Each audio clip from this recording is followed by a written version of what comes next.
राधे राधे दोस्तों, आपका फिर से स्वागत है मेरे YouTube चैनल राधे श्याम में।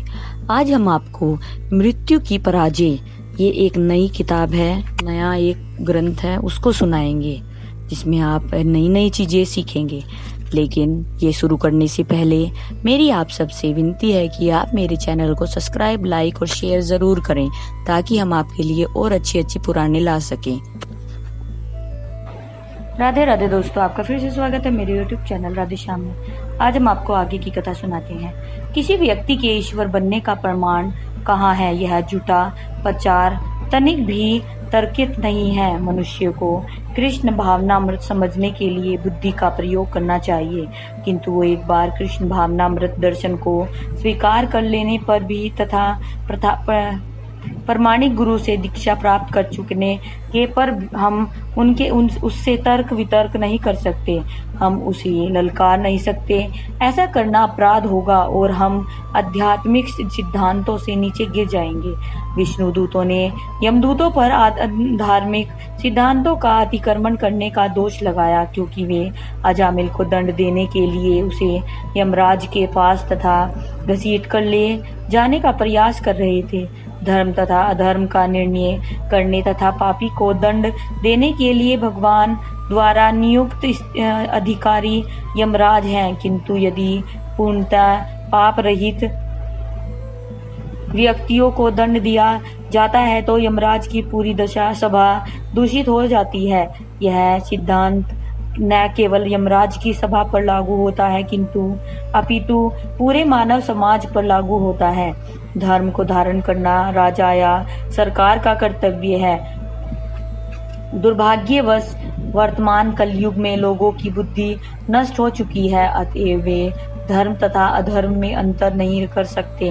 न्यायालयों को यह पता नहीं है कि किसे दंड दिया जाए और किसे नहीं। उदाहरणार्थ, समस्त पतितात्माओं पर कृपावश वैष्णवजन कृष्ण भावनामृत के सिद्धांतों का प्रचार करने बाहर जाते हैं, किंतु दुर्भाग्यवश कलयुग के प्रभाव से इन वैष्णव जनों को जिन्होंने अपने जीवन भगवान की महिमा के प्रचार कार्य के लिए ही समर्पित कर रखे हैं, कभी कभी तंग किए जाता है तथा शांति भंग करने के मिथ्या आरोपों पर न्यायालयों द्वारा दंडित किया जाता है। यह कलयुग बहुत बुरा है। हम केवल कृष्ण की शरण ले सकते हैं और सदैव हरे कृष्ण कृष्ण कृष्ण हरे हरे, हरे राम राम राम हरे हरे का कीर्तन कर सकते हैं। विष्णु दूतों ने यमदूतों को न्याय के सिद्धांतों का उल्लंघन करने के लिए फटकारा। कलयुग में न्यायी प्रणाली में ऐसा भ्रष्टाचार अत्यधिक प्रमुख है। न्यायी प्रणाली न्याय का पालन करने के लिए होती है, फिर भी झूठी गवाही तथा घूस के कारण न्याय मिलना कठिन है। धन के बल पर कोई भी व्यक्ति न्यायालय से मनोनुकूल निर्णय प्राप्त कर सकता है। यदि न्याय प्रणाली भ्रष्ट है तो जीवन अत्यंत दुख में बन जाता है। सरकार से आशा की जाती है कि वह नागरिकों को वैसी ही सुरक्षा प्रदान करे जिस तरह माता पिता अपनी संतानों को प्रदान करते हैं। छोटा सा बालक पूरी श्रद्धा से यह सोचकर कि मेरे पिता यहाँ है, मेरी माता यहाँ है, यह यहाँ है, मैं सुरक्षित हूँ, अपने माता पिता पर पूरी तरह आश्रित रहता है, किंतु यदि माता पिता ही भ्रष्ट हो तो फिर बालक की सुरक्षा कहाँ रही। इसी तरह यदि संपूर्ण सरकार भ्रष्ट हो तो फिर नागरिकों के लिए सुरक्षा कहाँ। समाज के मुखिया कर्णधार जो भी करते हैं, सामान्यतः लोग उनका ही अनुगमन करते हैं। सरकार या राजा नागरिकों के लिए पितृतुल्य होता है। पिता अपनी संतानों को मारे जाते या क्षतिग्रस्त होते कभी सहन नहीं कर सकता। वह अपनी संतान को धमकाने तथा व्यक्ति पर आक्रमण करने के प्रयास में अपनी जान भी दे सकता है। फिर भी आजकल अपराध का बोलबाला है। सरकार करोड़ों डॉलर खर्च करती है, किंतु नागरिकों के जीवन की सुरक्षा नहीं है। सरकार नागरिकों के प्रति जवाबदेह है। क्योंकि उसे उनकी सुरक्षा करनी चाहिए और भरण पोषण का प्रबंध करना चाहिए। यदि सरकार असमर्थ या भ्रष्ट है तो फिर नागरिकों की क्या स्थिति है? राजा या वर्तमान कालीन सरकार को नागरिकों के अभिभावक की तरह कार्य करते हुए उन्हें जीवन के उचित लक्ष्य की शिक्षा देनी चाहिए। मनुष्य जीवन विशेषतः आत्मा साक्षात्कार अर्थात भगवान के साथ अपने संबंध को जानने के लिए मिला हुआ है। अतएव सरकार का कर्तव्य है कि वह सारे नागरिकों को प्रशिक्षित करने का भार अपने ऊपर ले। इससे वे क्रम से आध्यात्मिक सतत तक ऊपर उठ सके और ईश्वर के साथ अपने संबंध का अनुभव कर सके।